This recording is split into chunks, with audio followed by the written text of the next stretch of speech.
Hello Booktube, c'est Jess et bienvenue aujourd'hui sur ma chaîne pour une nouvelle vidéo. Alors aujourd'hui on se retrouve pour le traditionnel book haul du mois.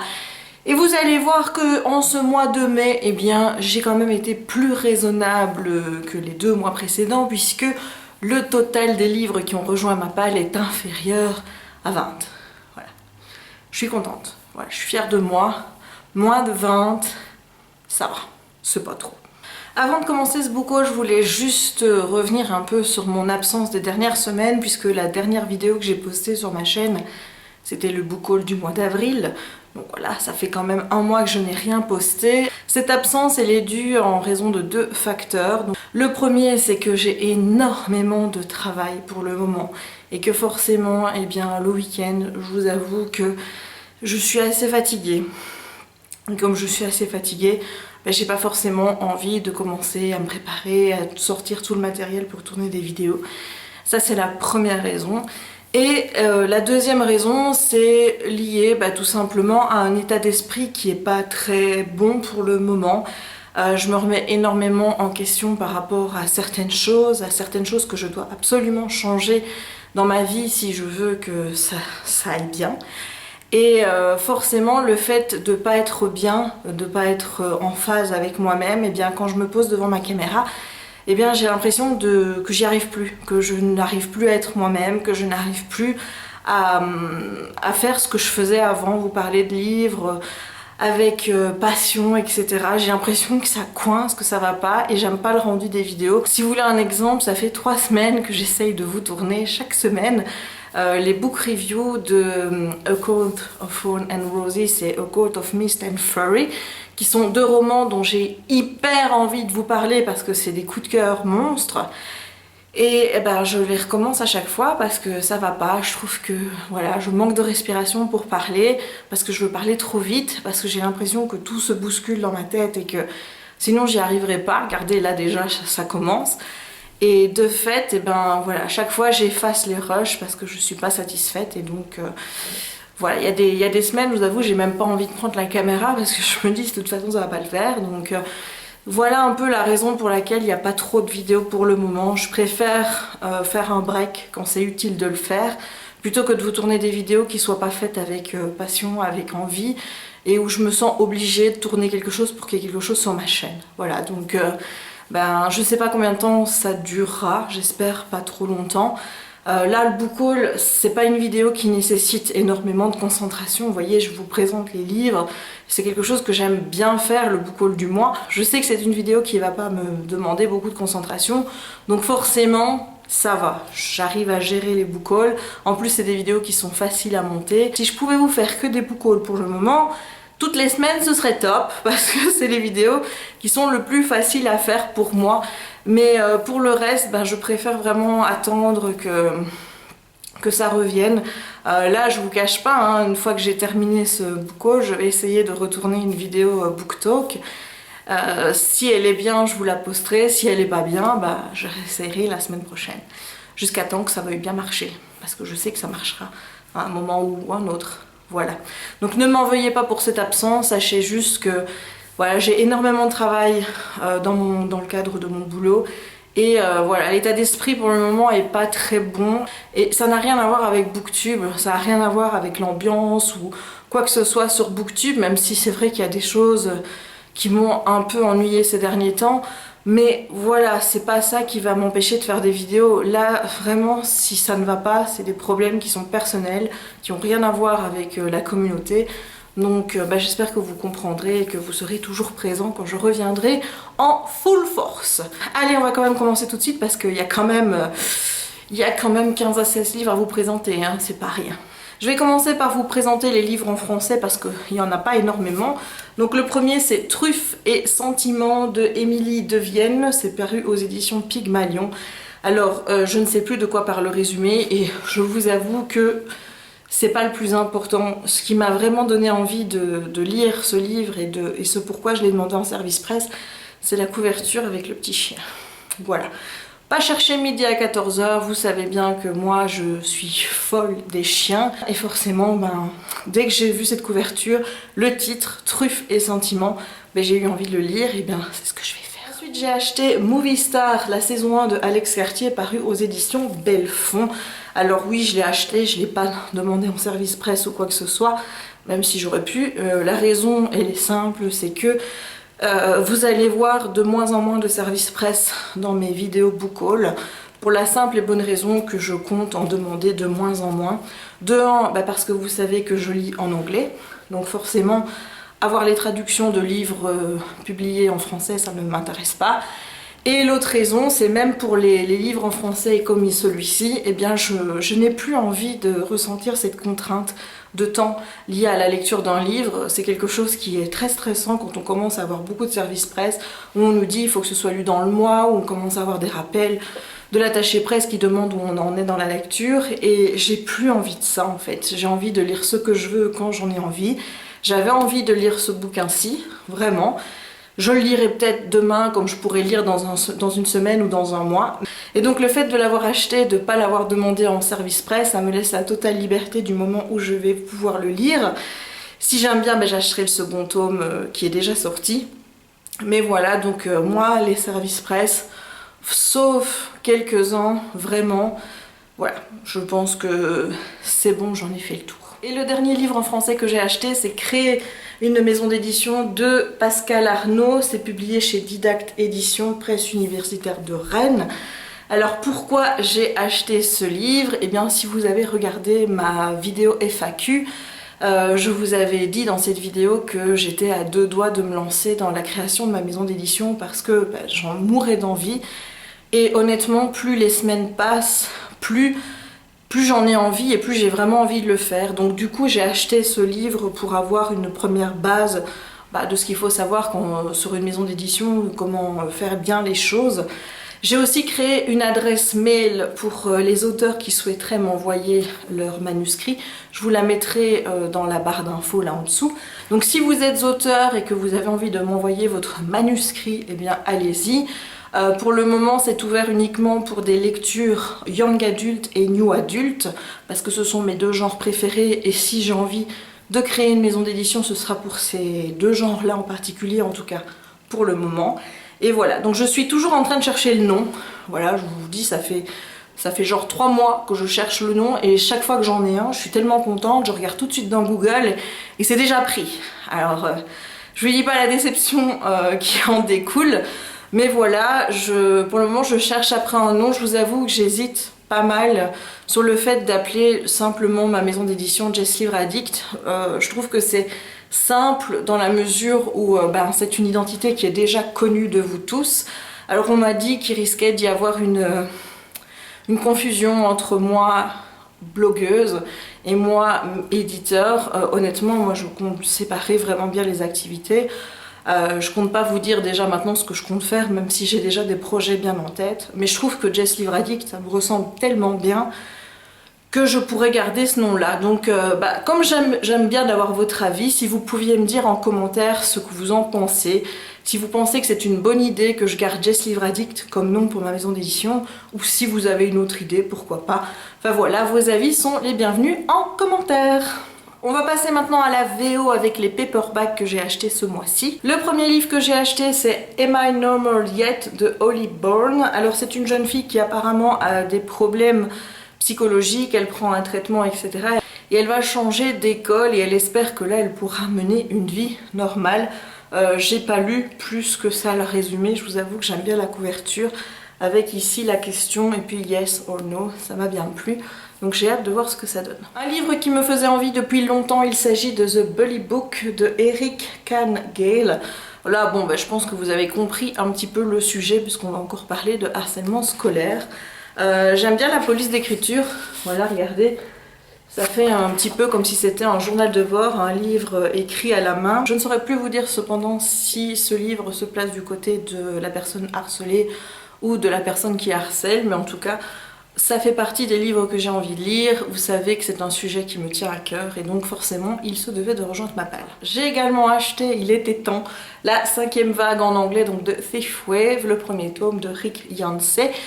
J'avais le premier tome en français, mais vous savez que lire des traductions ne m'intéresse plus, donc du coup je l'ai racheté en anglais. Et je vais le lire très rapidement parce que j'ai eu la chance de recevoir de Sony le Blu-ray du film, et comme je n'ai pas encore vu le film, ben j'aimerais bien le voir pour vous faire un petit peu un avis film-livre. Donc il va falloir que je me grouille à le lire celui-ci. Un incontournable également du mois de mai, il s'agit de The Crown, qui est donc le 5e tome de la sélection, ou en tout cas le second tome du diptyque qui suit donc la trilogie La Sélection. C'est toujours de Kiera Cass. J'ai hâte de lire cette histoire, surtout que j'ai toujours pas lu le tome 4, donc là je vais pouvoir les enchaîner et connaître un petit peu la fin de cette histoire avec la fille de America et de Maxon. J'ai hâte, même si j'avoue que les avis sont un peu mitigés et que du coup c'est vrai que ça m'a un petit peu refroidi, mais bon, je suis sûre qu'ils vont sortir quelque chose de bien. Il faut, c'est obligé.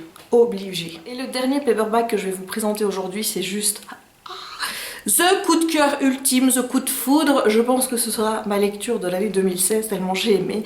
Il s'agit de A Court of Mist and Fury, donc le deuxième tome de A Court of Thorn and Roses de Sarah J. Maas. J'étais en train de lire le tome 1 quand j'ai commandé celui-ci, au cas où, hein.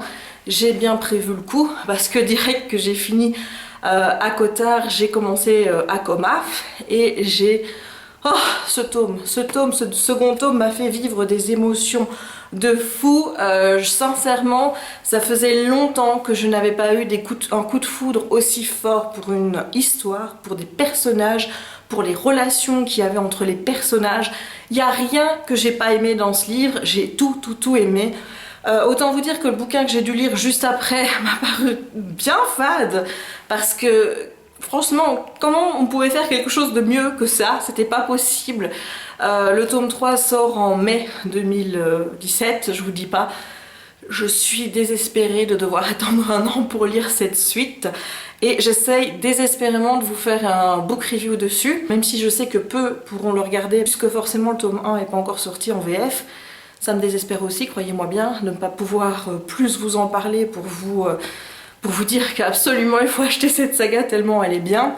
Mais je dois faire ce book talk parce que j'ai tellement de choses à dire sur ce deuxième tome. Ce sera un book talk qui sera complètement spoilant, donc il faudra le regarder après avoir lu le livre. Voilà, c'est un peu gênant comme ça, mais bon, tant pis quoi. On va passer maintenant au hardback avec tout d'abord Cut Both Ways de Kari Mesrobian, enfin j'espère que ça se prononce comme ça. C'est un livre qui a vraiment une note très élevée sur Goodreads, donc forcément je me suis un peu fiée à ça, j'aime bien la couverture. Pour le sujet du livre, eh bien, on va suivre un garçon qui n'a jamais embrassé de fille, qui sait qu'il aime les filles, mais qui à une soirée un petit peu arrosée va embrasser son meilleur ami et qui va pas non plus trouver ça repoussant, dégoûtant ou tout ce que vous voulez. Donc je pense que c'est une histoire d'un garçon qui se cherche un peu sexuellement, donc il me tarde. J'ai également acquis durant le mois de mai Dream On de Kerstin Gier, qui est donc le deuxième tome de la saga Silver de l'auteur Kerstin Gier, qui a écrit la trilogie des gemmes, donc avec Rouge Rubis. C'est la suite de celui-ci, donc Dream a Little Dream. Donc regardez, les couvertures sont magnifiques. Alors là, je sais que certains pourraient se dire, mais Jess, tu lis en version originale, ok, mais là c'est de l'allemand, donc là tu lis une traduction en anglais. Tu pourrais lire le français aussi. Oui, mais j'aime pas les couvertures de la VF. Pour celle-ci, je trouve que c'est des horribles montages photoshopés, je trouve ces couvertures immondes. Du coup, comme je préférais les couvertures anglaises ou américaines, eh bien je lirai cette saga en anglais, même si c'est une traduction de l'allemand. Voilà, les deux prochains achats, s'il faut un coupable, eh bien ce sera Opaline. Je vous mettrai le lien de sa chaîne en barre d'infos parce qu'elle en a hyper bien parlé. Il y a également Géraldine de la chaîne Mirrorco World, je pense que ça se dit comme ça. Je vous mettrai également son lien dans la barre d'infos, qui en a beaucoup parlé en bien. Et Opaline m'a précisé qu'il y aurait un changement de couverture qui allait s'opérer bientôt et les nouvelles couvertures sont horribles. Du coup, comme j'avais déjà le tome 1 et que j'avais envie de garder la saga avec la même charte graphique au niveau des couvertures, ben j'ai acheté les tomes 2 et 3 quoi. Ben oui, voilà. Il s'agit de la saga de Winner's Curse et j'ai donc acheté The Winner's Crime de Marie Rutowski. Regardez un peu cette couverture, hein, voilà, ils sont juste magnifiques. Et le tome 3 de Winner's Case. Et voilà, donc je me retrouve avec une saga en entier et j'ai toujours pas lu le tome 1. Voilà, mais bon, comme je vous dis, comme la saga a d'excellents avis, forcément je ne me tracasse pas trop. J'ai également acheté Read Me Like a Book de Liz Kessler. C'est un bouquin qui, je pense, est paru en français dans les éditions Hugo New Way. Et donc il s'agit d'une jeune fille qui est folle amoureuse, et le fait qu'elle soit amoureuse lui permet un petit peu de s'évader des problèmes familiaux, etc. Sauf que c'est pas vraiment de son petit copain qu'elle est amoureuse, mais de sa prof de français. C'est très intriguant comme résumé et j'ai vraiment hâte de voir ce que ça va donner. J'ai également acquis ce mois-ci The Unexpected Everything de Morgan Matson. Morgan Matson est une auteure dont j'entends beaucoup parler sur les chaînes anglophones. C'est son dernier livre, je n'en ai lu aucun avant, je n'en ai même aucun dans ma palle, mais j'ai eu envie d'avoir un de ses livres dans ma palle. Et pourquoi, à votre avis, ai-je choisi celui-ci? Voilà, regardez, il y a plein de petits chiens, enfin, il y a de toutes les tailles. Mais là, il y a un Spitz, là, vous voyez, c'est un comme Kiki, c'est un comme mon Jackie. Donc forcément, de voir un petit Jackie sur la photo, ça m'a tout de suite transporté d'amour. Et donc j'ai eu envie d'acheter ce livre. Je ne sais même pas de quoi parle l'histoire. Je sais juste qu'il y a plein de petits chiens dessus. Voilà, ça m'a suffi. On ne se refait pas, hein. Qu'est-ce que vous voulez que je vous dise? Pour ce livre-ci, j'accuse Lucie de la chaîne Lula Ellie parce qu'elle l'a présenté dans une vidéo où elle parlait de livres qui étaient sur sa wishlist et qu'elle avait envie d'acheter. Donc il s'agit de Asking for It de Louise O'Neill. Et direct quand elle en a parlé, j'ai eu envie d'avoir ce livre dans ma palle puisque le sujet est vraiment, j'ai envie de dire, d'actualité vu qu'on en parle souvent pour le moment. Il s'agit d'une jeune fille qui a une réputation d'être une fille qui se laisse facilement embrasser par des garçons. Enfin voilà, elle a une réputation de fille facile et elle va se faire violer et personne ne va la croire parce que forcément, quand on est une fille facile, on ne peut pas se faire violer. Non, forcément c'est qu'on est consentante et qu'on le voulait, tout simplement. C'est un titre qui m'a interpellée parce que pour le moment je vois beaucoup de choses passer sur le sujet du viol, sur le fait que c'est les filles qui provoquent en s'habillant sexy, etc. C'est une manière de penser qui me révolte et autant vous dire que ça me révolte encore plus quand ça vient de femmes. Je ne comprends pas qu'on puisse avoir une manière de penser comme ça, d'imaginer que parce qu'on met une jupe courte, c'est un appel au mec à te violer. Je ne conçois même pas ces choses-là. Et donc forcément, je pense qu'il faut faire bouger aussi les consciences par rapport à ça. Et je compte lire ce livre qui m'interpelle énormément et j'espère vraiment qu'il sera à la hauteur de mes attentes. J'ai également acheté ce mois-ci This Is Where It Ends de Marieke Niekamp. Je pense que c'est un livre que je vous ai présenté dans un wishlist au début de l'année où il est question d'une tuerie dans une école aux États-Unis. Autant vous dire que c'est encore un sujet d'actualité et que c'est pour cette raison qu'il a rejoint ma palle. J'ai aussi acheté More Happy Than Not de Adam Silvera avec la couverture qui représente un petit smiley. Voilà, c'est l'unique livre de l'auteur sorti pour le moment, donc c'est son premier roman. Je sais que l'année prochaine, il y en a un nouveau qui arrive, qui sort aux États-Unis. Et Adam Silvera a une excellente réputation outre-Atlantique. C'est un auteur qui est énormément plébiscité. Je ne peux absolument pas vous dire comment j'ai vraiment eu envie de lire ce titre parce que c'est un peu confidentiel en fait. Et le fait est que c'est un auteur dont j'ai envie de lire tous les livres. Je crois que c'est un des auteurs, un petit peu comme Sarah J. Maas maintenant, vous voyez, où quand il sort un bouquin, il me le faut, peu importe le sujet. Et donc forcément, puisque j'avais toujours pas celui-ci, je l'ai acheté en hardback et j'espère pouvoir le lire rapidement. Et le dernier, c'est une trilogie dont le premier tome est sorti il y a 2 ans, donc il s'appelle Snow Like Ashes de Sarah Raasch. C'est un livre dont j'entends beaucoup de bien, aussi bien par les booktubeurs anglophones, mais également par certains booktubeurs ou blogueurs francophones qui l'ont lu. Je pense que c'est un livre de fantasy et c'est vrai qu'après A Court of Thorns and Roses, j'ai vraiment envie de ce genre d'univers. Donc je me suis dit que c'était le moment et je l'ai donc acheté tout simplement. Et bien voilà, on en a terminé avec ce book haul du mois de mai. Donc comme vous avez pu le constater, j'ai été un peu plus raisonnable au mois de mai que les 2 mois précédents, même si 15-16 livres ça reste quand même beaucoup, hein. On va pas se le cacher. Mais bon, je crois que on se refait pas, hein. Je crois que maintenant vous avez compris que j'étais irrécupérable par rapport aux achats de bouquins. Donc voilà, il me reste plus que à terminer cette pièce bibliothèque qui commence à prendre forme. Maintenant, je vous ferai peut-être un petit tour avant de commencer à mettre les armoires, voir la disposition des meubles, etc. Je vous ferai un petit vlog sur comment on va mettre en place cette pièce bibliothèque, puisque c'est là où je tournerai mes vidéos. Normalement à partir de je dirais mi-juillet ou fin juillet, voilà, parce que là on perd 2 semaines si vous voulez, parce que ce samedi-ci et samedi prochain, Chérie a dit moi il n'est pas question que je travaille dans ta pièce bibliothèque, c'est l'euro.